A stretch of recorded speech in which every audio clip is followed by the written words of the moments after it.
gogoremix. Now tonight, you're going to twice be entertained by them. Right now, and again in the second half of our show. Ladies and gentlemen, gogoremix. Let's hear it from them. Right. Listen. Right. All the time. Hey, look, my grandmother, I grew up in Langston Terrace, was born in Langston Terrace, grew up in Langston Terrace, but I spent a lot of time over my grandma's house in Sea Pleasant, which is Addison Road. Stop playing. So I'm in between. Stop playing. I'm in between 6213 Addison Road. I'm in between the firehouse this way, the police station that way. Firehouse right here, the police station down the street. And exactly. y'all park state jumping. What? Bands. Stop playing. Outdoor boxing. Stop all type of stuff. Like, playing. Well, man, they jumping dudes on the subway, man. I was Mingo in it. What Mingo at, man? What Mingo at, man? What Mingo at, man? What Mingo at, man? So, all right, so let's put this into context for everybody watching. What Mr. Kurt Poe just did is brought up good old, legendary, hood realness. Right.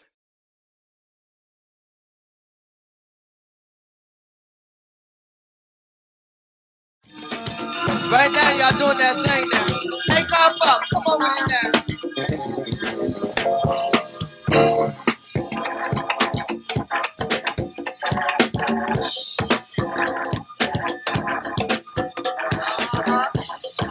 We'll do for Papa Papa's in the house tonight. Well.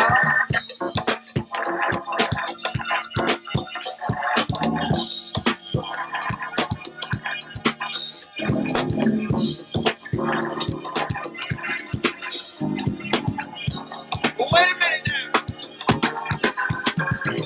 The original drummer from Air Raid Band.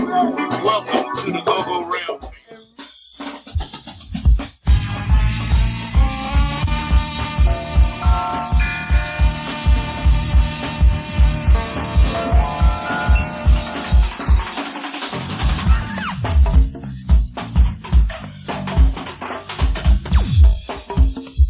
Now, what we talk about? I want y'all to loosen up just a little while.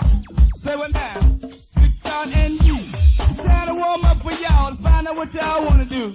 Say what, baby? Switch on and mind. We're going to put now these on display, y'all, and you. Turn them tape recorders on up, y'all. Give me a bit on the horns, love it. That's what we talking about.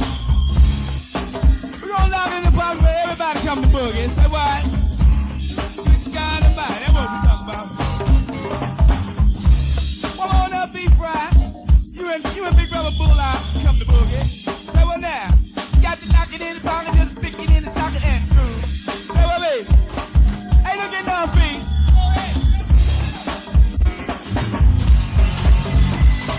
Is that the big y'all? Say what? Double make sure groove the feet on. Is this the groove? You got to knock it in the pocket. Double make sure body get y'all. Talk to me quick, make some food to be. Say what? Is this the groove now? MSN, make some party move. Is that the beat now? Holler at me, y'all. Make some food, you can get on down. Is this the groove now? MSN, make some party move, y'all. Is that the beat now, B? Say what, baby? Make some food, don't take two top. Is this the groove now? Say what, baby? All right now.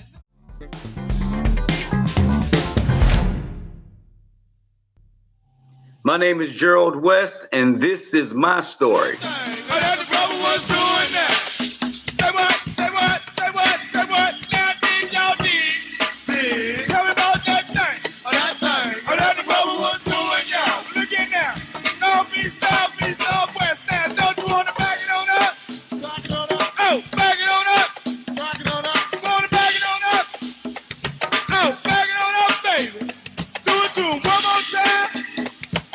One more time. Back it up one more time.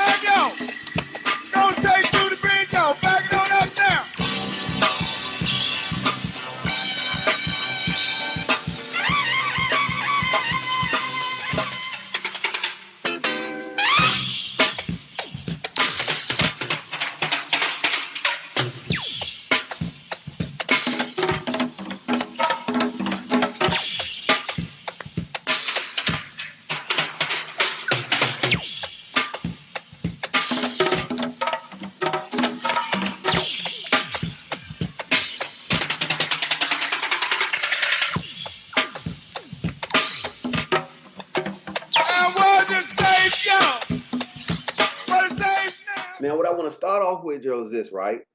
Where are you originally from? I'm originally from uptown, Northwest Washington, D.C. Okay. Now, tell me, mom and dad, siblings. Actually, my mom and my dad, unfortunately, they both have passed on. But 9 of us was created, and same mom, same dad. So my oldest brother is Thomas West, Gerald West, Sheldon West, Jeffrey West, Victoria West, Gary West, rest in peace. Myself, Gerald West, Brian West, and Greg West. Wow. 9, brother.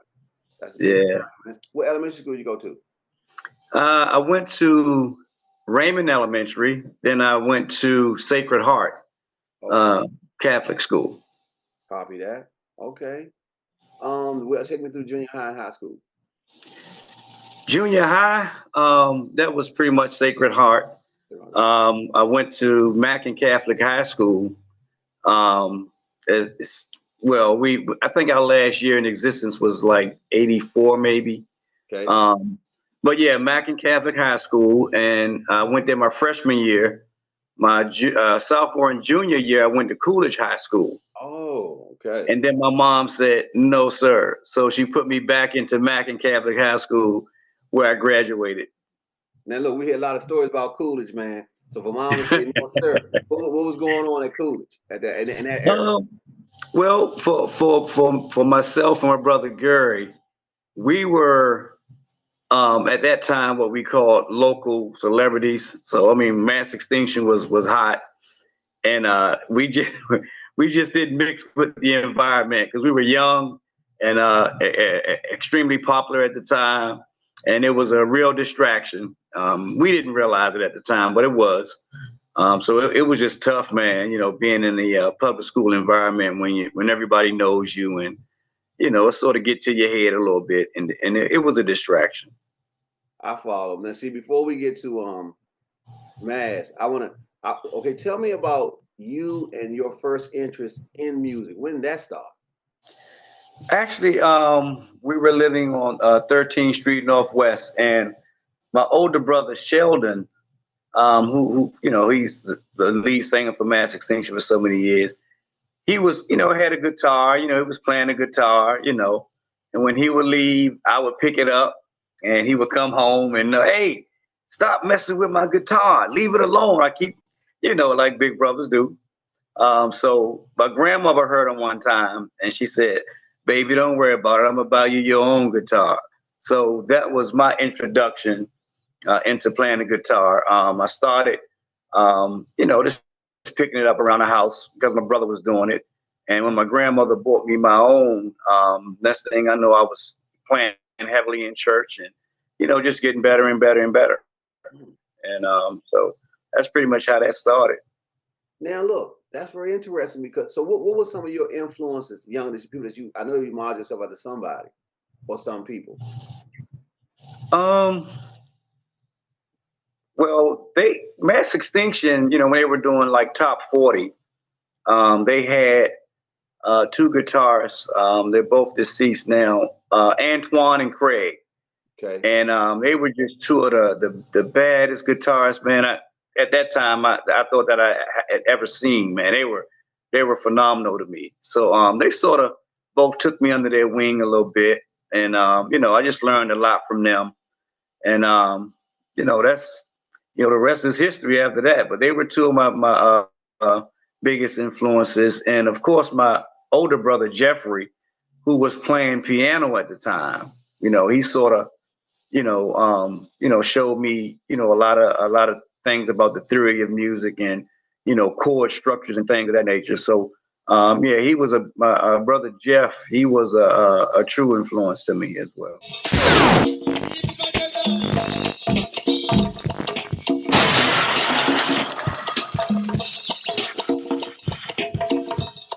I got you. Listen, man, we need some education. So, see, me as a fan of the genre, man. See, obviously, your life and musical life is so connected with Mass Extinction. See, I don't know about that because, see, Mass was something that the guys were, the neighborhood I come from, I kept hearing about the band, kept hearing about how they were cranking and all the things they were doing, how they were trendsetters. But see, I was still not quite old enough yet to jump off yet. So I was hearing that almost either, I don't want to say before I started hearing about the vintage era of Rare Essence, but it's like the cats would kept telling me, but MASS be doing this and MASS be doing that. And I'm saying to you, like, I want you to educate myself and people that watch this, because see, MASS isn't as known, the history of it, really if people didn't see them play, they keep hearing people say things about the horns and hit it however many times. You heard all these things, right? And I have recordings, and they were cranking, man. But look, take us, if you will,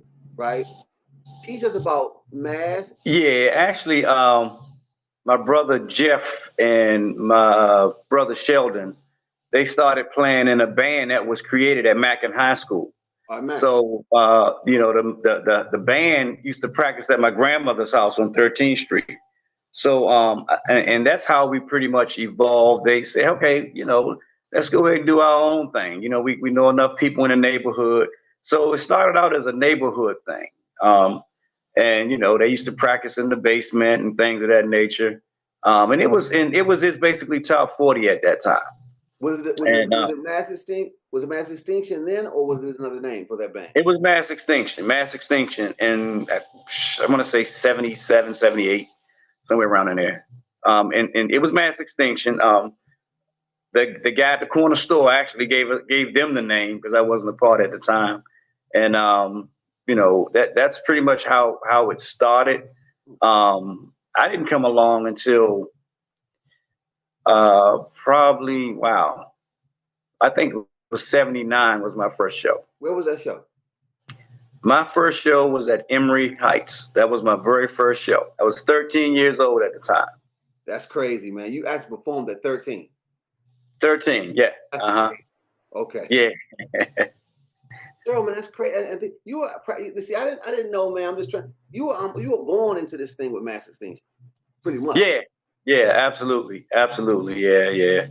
Because actually, when I first did my first show, we had just transitioned over to, you know, the go-go, the pocket, and things of that nature. Okay, and what year was that? You went from top 40 to that. That was around 78, 79. Now see, let me correlate with you. See what I'm saying?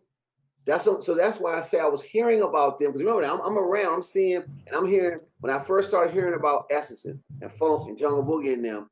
But it was another band everybody kept talking about. And see, that's what I'm saying. That the MASS was that band. So see, the timing is corresponding. So 78, 79, MASS was playing go-go. Yeah. Mm-hmm.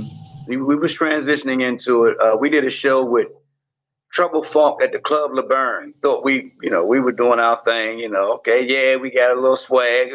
This go-go thing, it's okay. But man, when they came out, they taught us a whole nother lesson in go-go, and you know, and we took it, man. And I mean, they torched us that night. Big Tony came out, you know, the voice alone, man. People just ran to the stage, and we like, okay. But you know, we took it and we learned from it, man, and we haven't looked back since, you know. Say now we got things in section, y'all. Let's groove, God in mind. Say now we got things in section, down. Let's move it on them down. Now we got things in section, y'all. Let's groove, y'all. Say now we got things in section, down. Let's groove. Hey, look at y'all. All ladies in the house now. Let me say ah. All ladies in the house, y'all.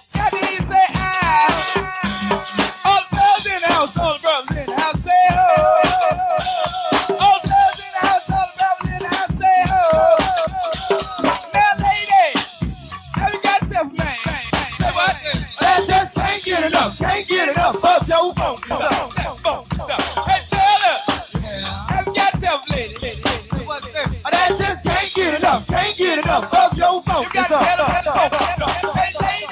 See, man, Joe, that's why when I told you before you came, why it was such an honor for me, because MASS was that enigma band. I could speak to probably every other band but them, and I hear them playing, and man, they cranking and stuff. You're like, man, but I never knew. So now this is a serious pleasure, because I'm telling you, man, I know others are going to learn a lot from this. So I want to slow down. Okay, so 13 years old, man. Remember that band then, or were you just sort of spotting? Well, that's funny how that happened because I only played because the guy couldn't make it. The other guy couldn't make it, right? But you know, once I played that show, you know, it was a wrap. You know, so I actually became full time the first time I played. You know, check this out. The reason why this is such an important story, your personal story, and Mass. Why? Because most of us think that as fans, right, that of course I know about the Club of Burns. I'm from C Pleasant, so we know that Chuck Brown, right, that whole I guess genesis of the genre was happening at Club of Burns, and everybody validated the fact that Trouble sort of came into that being around Chuck. We never knew, see, that you guys also played during sort of were transitioning to go from that. That's history that needs to be documented. That process, though, of getting to go, because when I listened to early recordings of Mass, you could tell like it sounded like almost when I was playing on two congos, the early Mass, right? Right. Guys were, so how was that transition going to go-go, man? Because that had to be, you know, a process. After the show with Trouble, we sort of like studied it, you know, with the help of Dyke, the keyboard player. Psych Dyke. From Trouble, yeah. I think he was going to Howard at the time. I was kind of young, but I believe he was going to Howard University at the time. And you know, him and my brother Jeff, you know, would hook up, and you know, and then he, you know, told us some of the nuances of it, you know. Okay. And that's pretty much how we, you know, that was a big part of the introduction. You know, Dyke and Trouble and, you know, Tony Fisher and them just, you know, giving us that opportunity. Right. Since you guys were pretty much right there at the beginning of our genre, why are they so less talked about though? That's a good question, Cal. I think one I can't find any video on us. You know, as much as I've tried, I think I found one DVD, but it was like 1985. So there wasn't a lot of video out on Mass Extinction. And I think that's one of the things. I mean, you can pull up a lot of you can find a lot of you know, live performances from a lot of bands, but you can pull up tapes, but you can't pull up video. So I think that's one of the major reasons as well. And then again, if we had social media back then, like we do today, then you know, it would be all fair game. You know, I mean, we would get the recognition that a lot of those folks got. And then at the same time, you know, in my opinion, you know, the Southeast bands were the Southeast bands. You know, we were uptown, Northwest, and you know, it took a lot more than it took for the Southeast side, South side bands, because you know, South side is just as embedded in the culture as anything, because most of the bands at that time were from the South side. Yeah. So you know, that probably didn't play a huge part in it, but I do believe it played a part in the you know, the history of why we didn't get as much recognition, you know, as the other bands. So that's huge. So when we think about Uptown, I think back in those times, I guess in the early 80s, what we're talking you guys, we're talking Peacemakers, right? We're talking maybe Peacemaker, and maybe Petworth or somebody. Petworth, Pump Blenders. Right. Fabulous, yeah. Fabulous bands. And so I'm saying now I know when you said that Nucleus in Southeast, we're talking Experience Unlimited, you know, Joe Funk, Essence, that type of thing, right? Yeah, absolutely. But see, I was still hearing. Now I'm in Maryland. I was hearing names like Charlie Horse. I was hearing names, man. So already, so I'm telling you, that's why I was so excited to do this. I'm telling you, man, I just couldn't. I ain't got no reference history, but I was hearing about Mass. I'm telling you, in Maryland. Yeah, it's a pleasure to have you here. So again, let me get back to the question. So, 13 years old, first show. Give me some of your you know, famous moments, memorable moments with Mass that you played in. Memorable moments. I would definitely say my first show at Emory. That's always. I mean, my screensaver on my phone is that show. My first show performing at Emory with Mass Extinction, and then I'll say a lot of the shows we did at Berry Farms, because you know we went over to the South Side a lot. You know, Valley Green, you know, Berry Farms, and a lot of those shows, man, they were good because, they accepted us, even though we were from uptown. Yeah. They accepted us, and they put us in the race with the other band, top bands,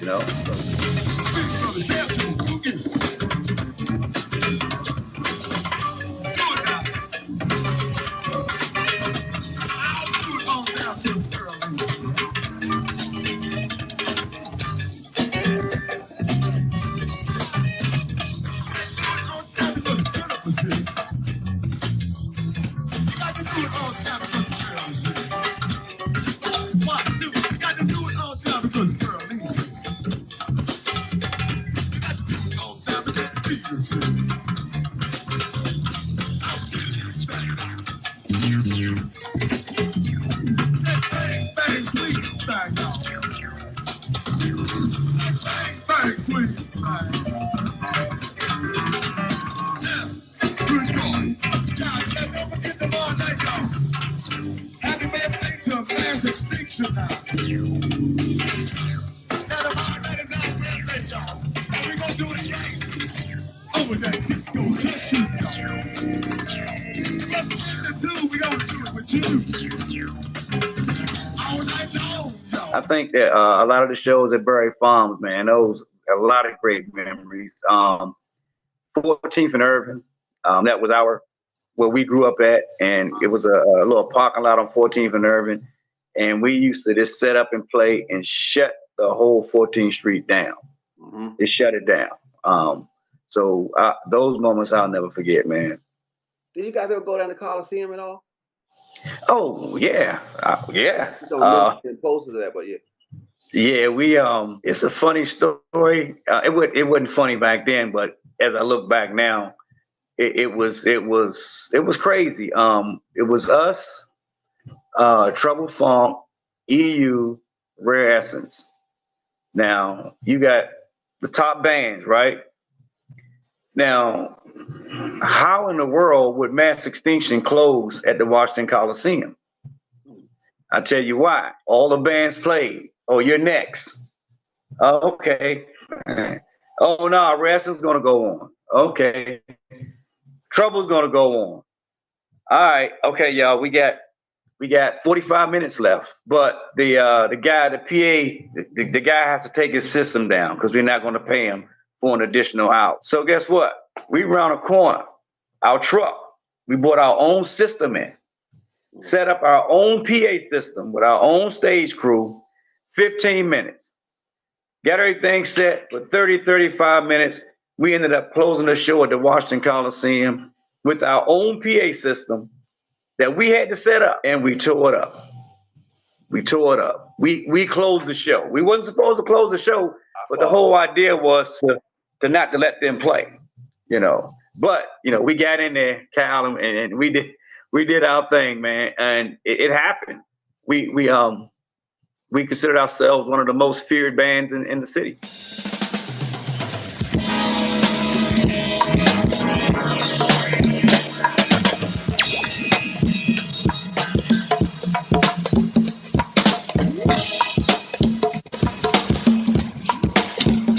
So interesting, man, because see, I have never heard anything from the people, but how fire MASS was. That's why I said I was so excited, because when you only hit, like you said, there's no video. There's tons of great music out that you can find. But I haven't run across one, I'm telling you, not one person that said MASS was slumming. I'll tell you something else, true story, man. Cats are saying, man, you didn't see them live when you missed something. Cats are saying, like, MASS is that band that's like, for some reason, a pioneer, but if we don't record the history of it, I'm telling you, nobody's gonna know, because nobody talks about MASS, but the people that love the genre do. That know the power, they be like, yeah, man, look at their horn section. It was this. You see what I'm saying? Like, major respect for the band. Yeah. We did things a lot different from a lot of other bands. I mean, we were always dressed up, always wearing tuxedos. Our horns, we were always stepping and moving. All the things that you look at a lot of the young bands today and say, You know, why they not doing this? Why they not doing that? Why they not in uniform? You know, what's going on with the front line? We didn't have those questions back then because when we hit the stage, it was showtime. From the uniform to the dress to the movement. I mean, it was a showtime for us, and you know, and that's how we carried it. And I think a lot of that has stuck with a lot of people that has had the opportunity to see us live because that's how we carried it. We did a show in Acacia Park with Trouble Funk. It was about 101 degrees. And my aunt, who was the manager at the time, she like, well, we're going to wear tuxedos. We're like, nah, it's too hot. She said, okay, you wear the tuxedos with no shirt. I bet. So we were in there, man, 100 and something degree heat in Acacia Park with tuxedos on with no shirts, you know, and you know how it is, man. Once you do it, then, you know, somebody else is going to do it, you know, because they see it and they admire it. You know, ain't nothing wrong with it. But we were trendsetters for real. We were definitely trendsetters. Look, it sounds like from that too, though, that leadership of the band was actually, and see, that might have been good for Gogo at the time. I'm just saying, like, was modeling our home genre after the glory stuff, like Motown. That's the kind of discipline, that kind of thing. We never, by the time and I was telling right on your heels. See, I mean, right on your heels. So I'm saying it's like we didn't see that. Now, Essence, maybe Essence, you know, they got pictures of stuff where they had on stuff too. So maybe, you know. Oh yeah. That Essence, they definitely, you know, they carried it pretty much the same way we carried it. You know, and you know, I mean, back in those days, it was friendly competition. You know what I'm saying? It was good competition where iron sharpened iron. You know. Yeah. It wasn't nothing like it is today. You know, we competed, but it was just, you know, from a musical standpoint. You know. I follow it. Yeah. What are your let's say 5 of your personal favorite? Now, this is not about rivalry, but aside from that, your personal favorite bands of the era. Man, I'm gonna say Chuck Brown, EU, Essence, Trouble Funk, and they came a little bit after us because we gave them their first start, Junkyard. Copy that. Yeah. Now you know you gotta develop that. The first start, we want to know what you mean. Well, we gave them their first show at the Moonlight Inn. At the Moonlight Inn? Yeah. We gave Junkyard their first opportunity.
Okay.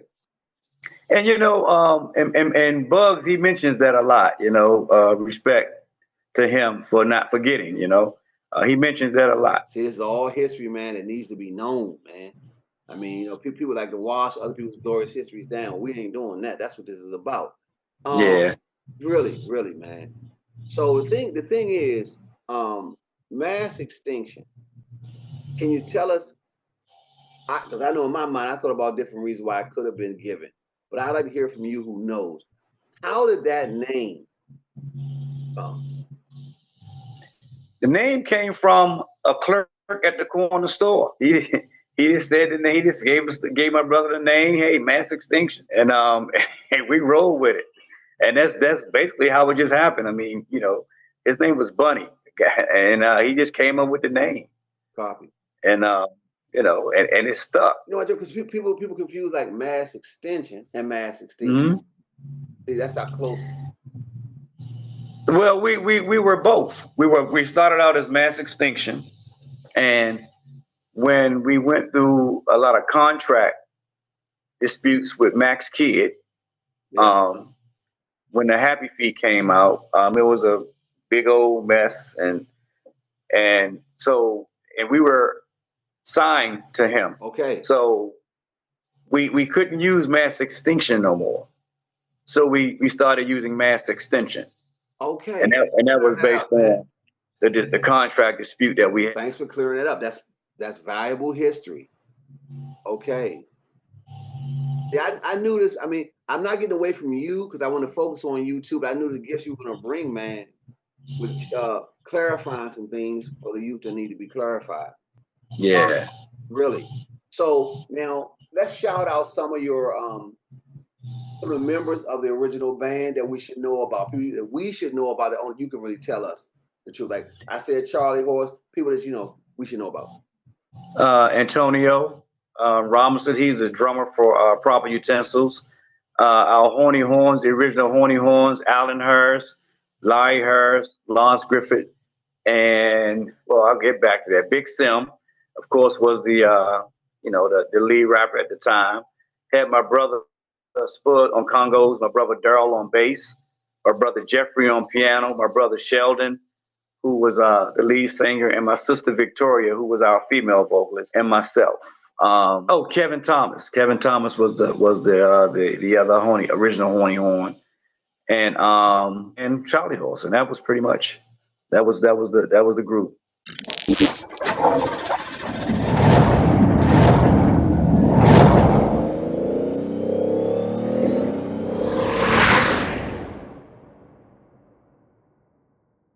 So let me tell you again, I want it on record. This is such a pleasure for me because I'm telling you, I always wondered about MASS. I had no real resources. I'm saying I always want to know what they were so, because I'm telling you, when I see the older cats, I only mean like 3 or 4 years old. They love MASS, man. I'm trying to tell you. So we talk, and you are. See, I know it sounds crazy, but I like to tell you the things I know and I don't know. I'm telling you, and I want it on tape. To know our MASS, that's big for me personally. Yeah, I appreciate it. Wow, man, that's crazy band. Because I got tons of music, as they're gonna see with this piece. But I'm so sitting here tripping, like, man, I'm actually talking to the band itself. What inspired? What's the energy behind West Mob? Well, so when we were performing as Mass Extinction, and we actually we were at the Rayburn building, and James Brown was getting the key to the city at the time. Okay. And we had a record playing on the radio called "Thank You for Letting Me Be Myself." PGC was playing it like crazy. Okay. So we had our manager set it up so when James Brown came to the Rayburn building, we would be performing. So he came, we performing, we doing our thing, cranking, and got his key. He left. He like, man, don't ever bring me down here to hear no band like this ever again. So so then he was on his way back in a limo. So PGC started playing the record. And James Brown was like, now this is the type of group I'm looking for. And then our manager at the time said, well, that's the group you just walked out on. He said, oh, really? He said, yeah. He said, get them back up here. Get them up to Augusta. Let's do another audition. So we went to Augusta, Georgia. We did an audition, and he signed us, on the spot. So once we stayed with James for, I guess, about 5 or 6 years. What year what year was this? Wow. Let me. I want to say 90, 92, 93. Okay. That's what I'm talking about. So once we got with James Brown, of course, we were no longer Mass Extinction. At heart we were, but We were the New JBs. We were his backup band. All my sisters, get your hands up. Oh, come on. All my chicos, get your hands up. Come on. Get 'em up, get 'em up. Come on. All my ladies, get your hands up. Come on. All my sisters, get your hands up. How did we get started? Well, we were actually a family go-go group known as Mass Extinction. We performed throughout the DMV area.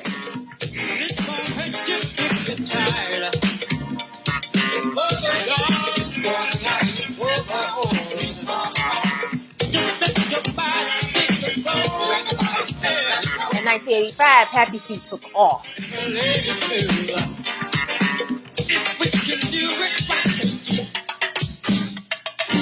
Happy Feet made his way to the Billboard charts and was number 1 in the UK for 6 weeks.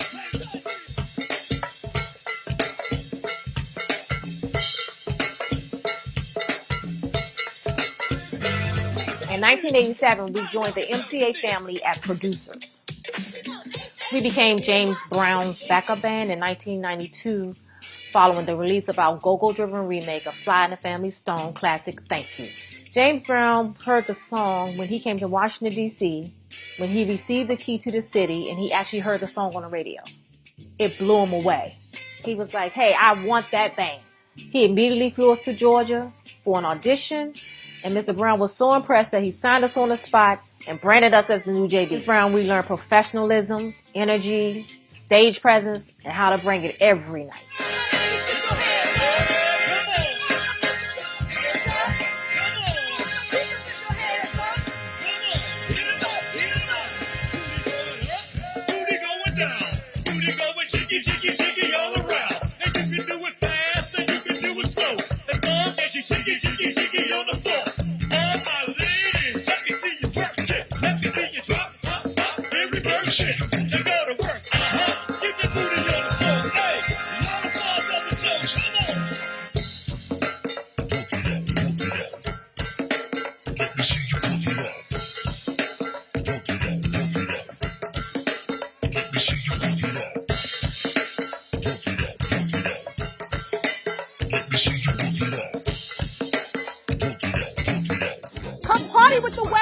Tuesday, April the 7th.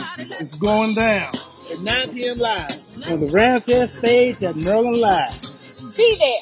Now check out some behind the scenes footage of our new video, Work It Out. Everybody, let's work. Let's work. Let's take it to the floor. Come on. All my ladies, get your hands up.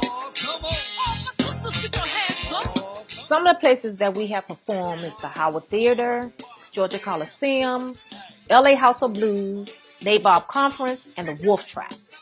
We also perform at the Black Caucus event at the Gaylord Hotel, the Washington Coliseum, Merlin Live Casino, the Ritz in New York, the Danceteria in New York, and Princeton University.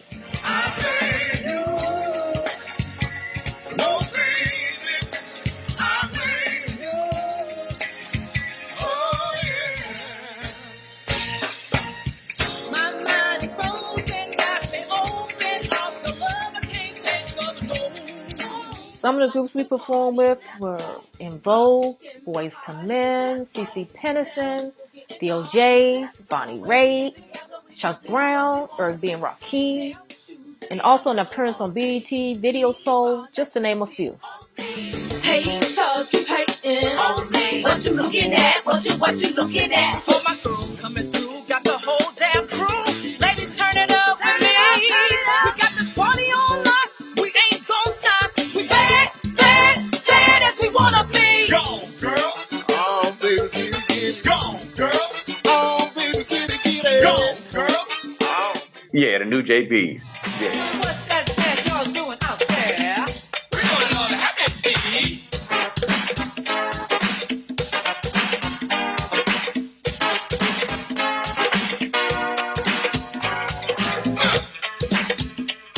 Look out, y'all.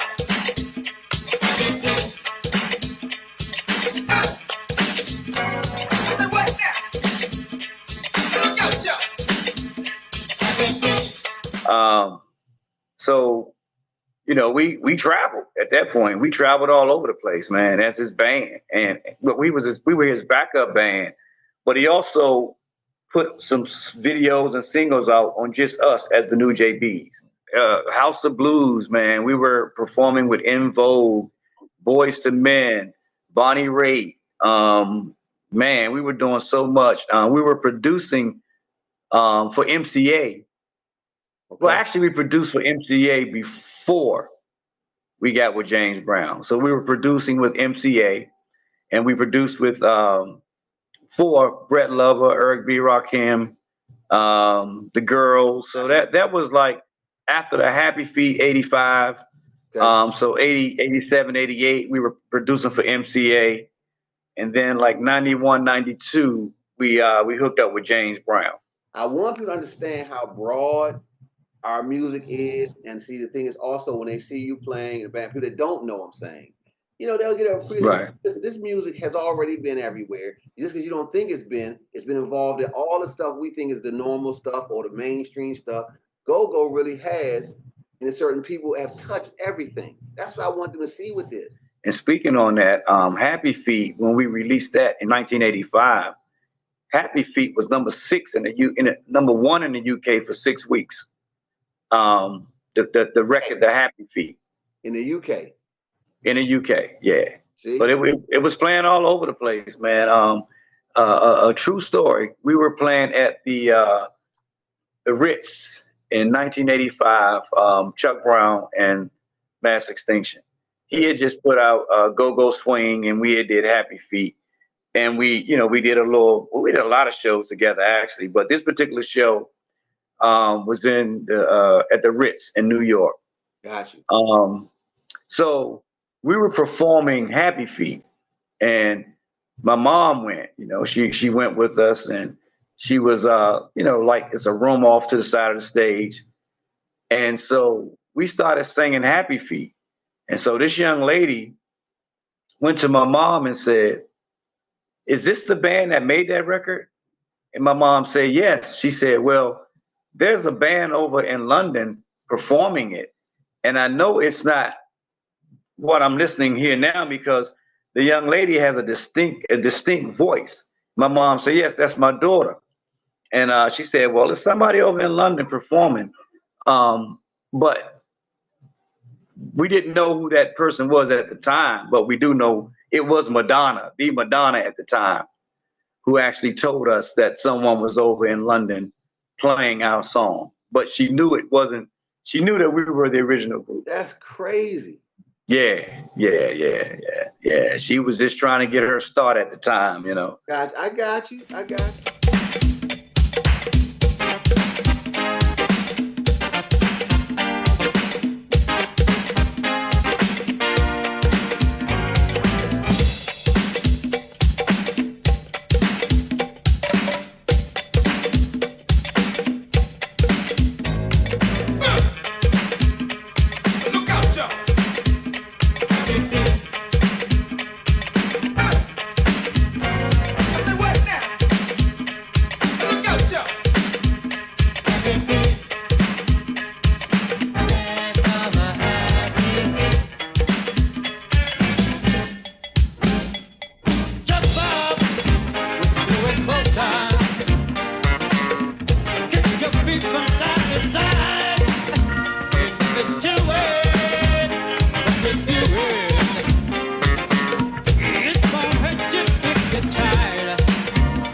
take our genre for granted, man. I'm talking in general.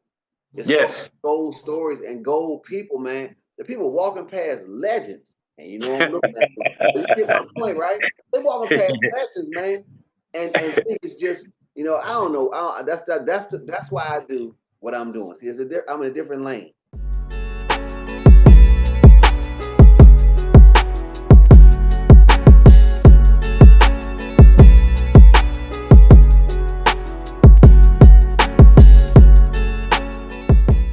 See, it was Right. Doc Spencer and Mill Freeman that the idea came to me. Well, look, somebody got to get these histories, man. I mean, not just general, but all the stuff that will be buried in the sands, man, if we don't record it. Poor grandkids, man. I want to know who Mass Extinction was. And you're giving me the inside. Like, this ain't no outsider. This is the real deal Holyfield. Oh, yeah. I'm coming straight with it, man. I took that girl out on the block and rock her from the backside. It's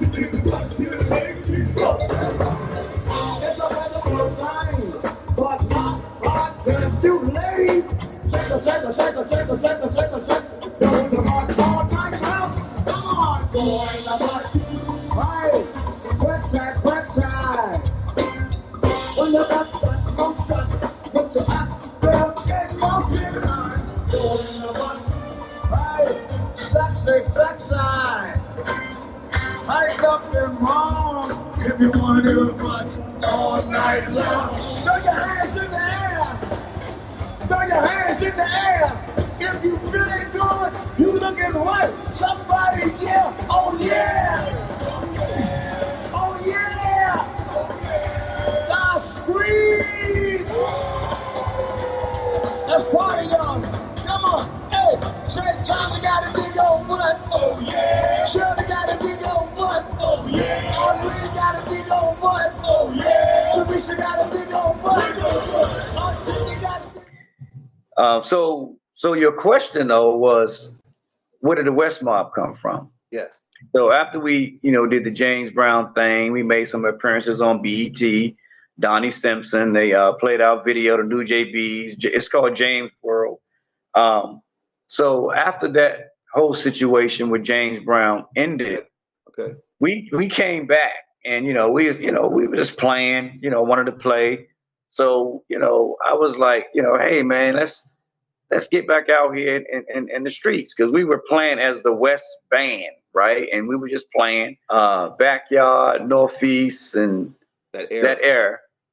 Yeah, we were either with James Brown or recovering. So we were just doing a lot of different stuff.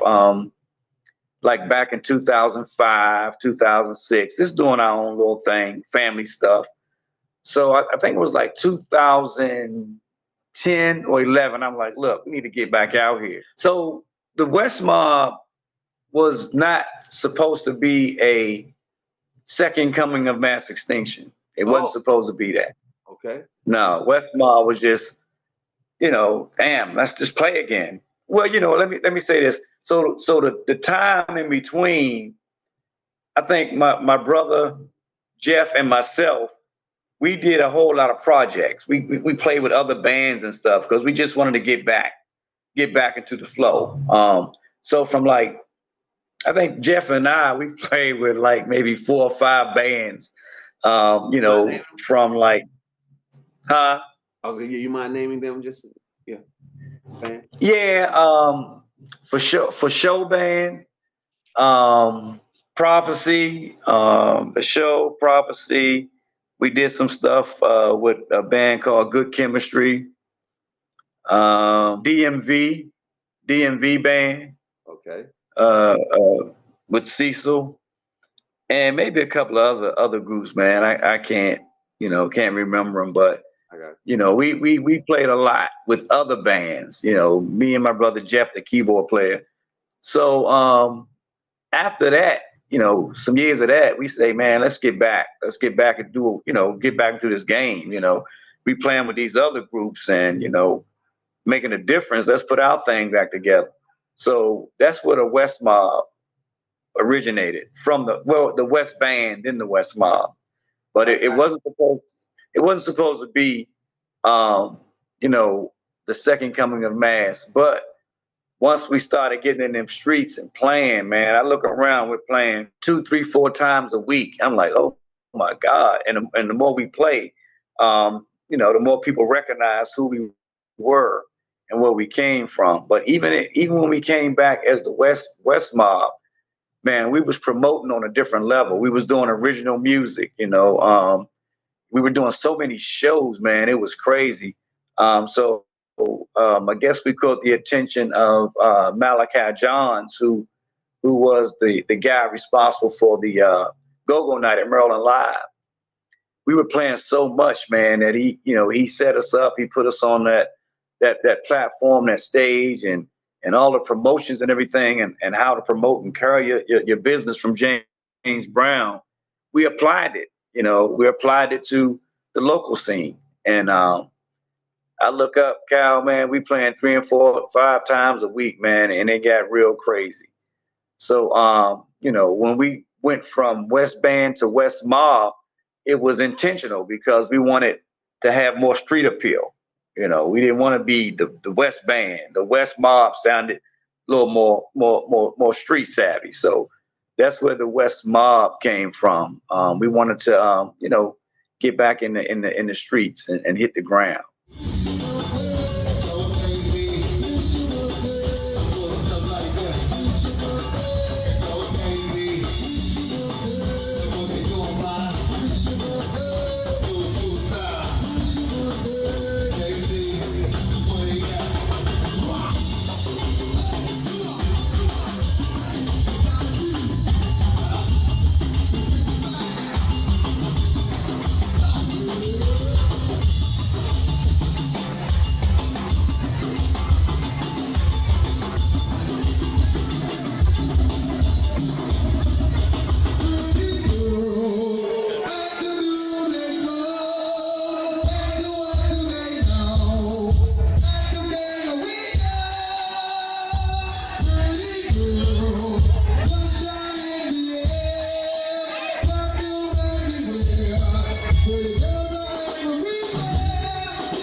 You know, and get back on the grassroots side of it, you know. So that was back in 2012, 2013, man, and we still playing. I mean, we're still getting booked. We're still, you know, it's just rolling. I mean, we're still. I mean, of course, we don't want to do the 3, 4, 5 shows a week thing no more. We can't do that because, you know, so much other stuff going on in our lives.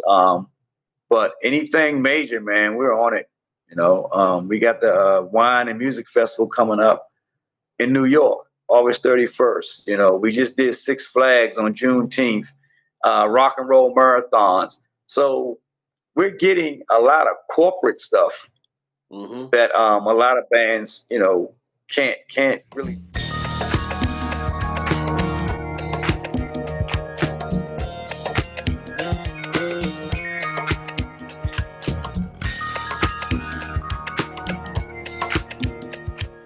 Well, I got married back in 2006. So we have 4 kids. We have Gerald Jr., Davon, Victoria, and Alexandria. And my wife is Artina. Okay. You can imagine hearing all this positive stuff. Like I'm telling you, from Stephon Wood, people know Mass was like cranking, man. But you just can't find nothing on Mass nowhere other than the music. Right, right, and that's true, man. I have trouble finding it myself, man. Yeah, it's crazy. So the struggle is real. I almost want to say this when I say it online. I almost want to say like almost like the ghost band. Like you keep hearing all this stuff about how they crank, how they did things that nobody else was doing. But then when you look around, it's like, well, so you'll help me illuminate this for the youth. They'll be like, because a mass extinction piece is so rare. Because either somebody wants to not cover you guys, or they just don't know. It's only two things. They don't want to cover y'all because y'all was that good, or you know what I mean, or Oh yeah, yeah. Yeah. No, you're totally right about that. We spent a lot of our years fighting for that respect. You know, not because we didn't deserve it, but because there was a little politics involved back then too as well. Man, them pretty boys from uptown, who they think they are? Yeah, that type of thing. When we did Happy Feet. Yeah. And I think Reds and the Boys there moving and grooving. Right. Happy Feet was one of the main reasons that Allen Records, Chris Blackwell came to came to DC to sign acts.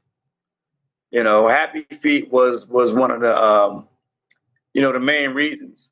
I'm not saying the reason, but the way that record was selling and moving at the time, it got a lot of attention. Okay. From Chris Blackwell and Allen Records. And it's crazy because we were the band that never signed with Allen Records. We were in a hotel room with Chris Blackwell, the owner of Allen Records.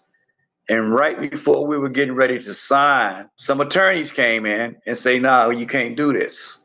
They can't sign. They can't sign with you guys," because Allen Records was trying to sign us directly, but the way it was set up through the people that was sort of orchestrating the whole deal in Gogo, it probably would have cut them out.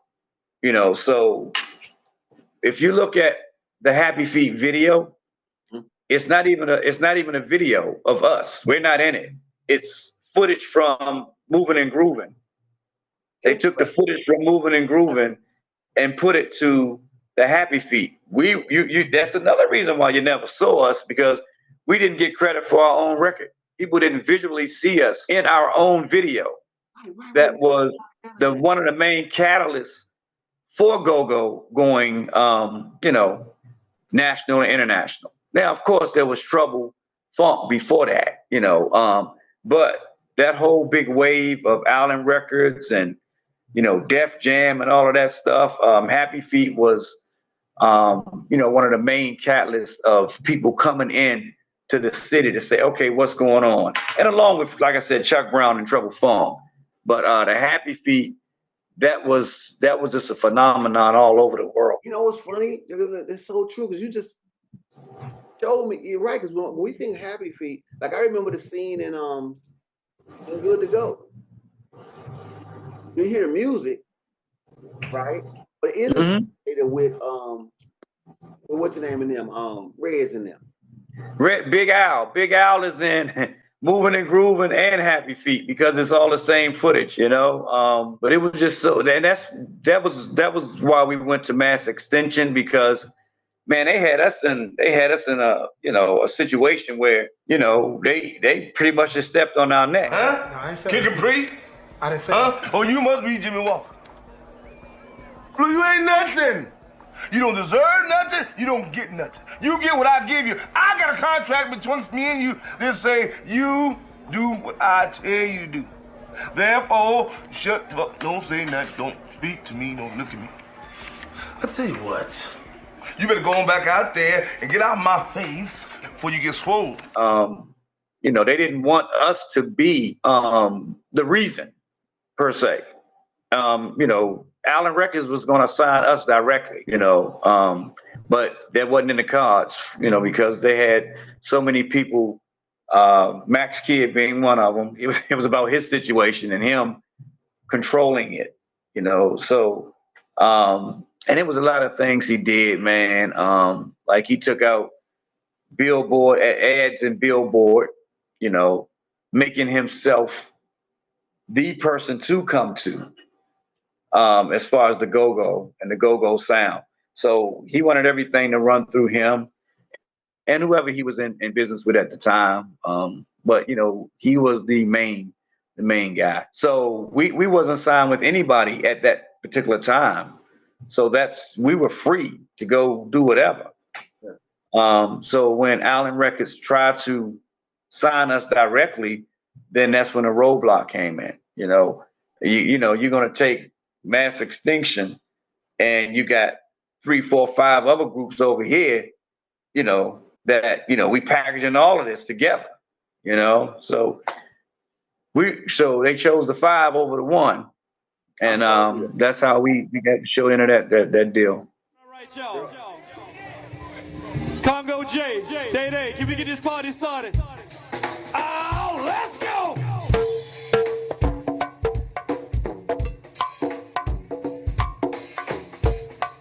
All right, y'all. We call this the Love Craink Edition, baby. That's right. Special shout out to my main man, Gogo Mike, up in the house tonight. Good to see you, big brother. Yeah. Oh, my goodness. Hey, VA. Hey, VA. All right, y'all. Special shout out going out to my main man, Bones, in the house, y'all. Big brother Bones Simmons doing that thing with that camera, y'all. Yes, indeed. Always good to see you, big brother.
question. Clear up something for us though, because in that golden era, you know, the albums that we were hearing, EU started doing to knock 'em out, Sugar Ray. You know, Trouble was dropping a bomb. So, but at the same time, MASS was doing their thing, and so y'all didn't cut a album too much later though, huh? In that era, yeah, we had a record called "Have Some Fun" that actually did pretty well. Moon Man used to kill it. But yeah, we were making original music back then as well. Yeah, and that was back when E flat boogie was hot. E flat boogie was hot at that time. In closing this, I'm telling you, this is the untold history. See, my thing is, man, if you ask somebody about MASS really that weren't there seeing you guys play, they won't know how golden MASS is. They don't even, so it's crazy. Hopefully after this, folks are going to associate MASS where they belong. People don't even know really what the contribution was. For you to tell me that Island really came to sign y'all, just y'all. One more time with y'all. Hey, look here. Can we do it one more time?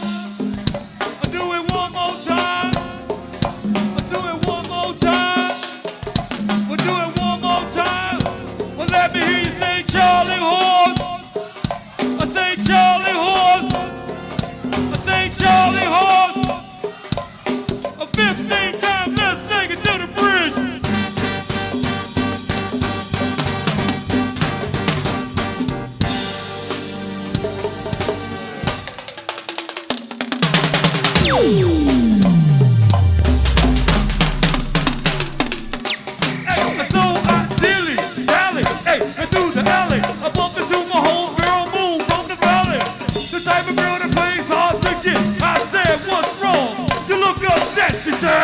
It's all because of you.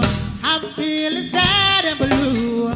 You went away, and now my life is filled with rainy days. And I love you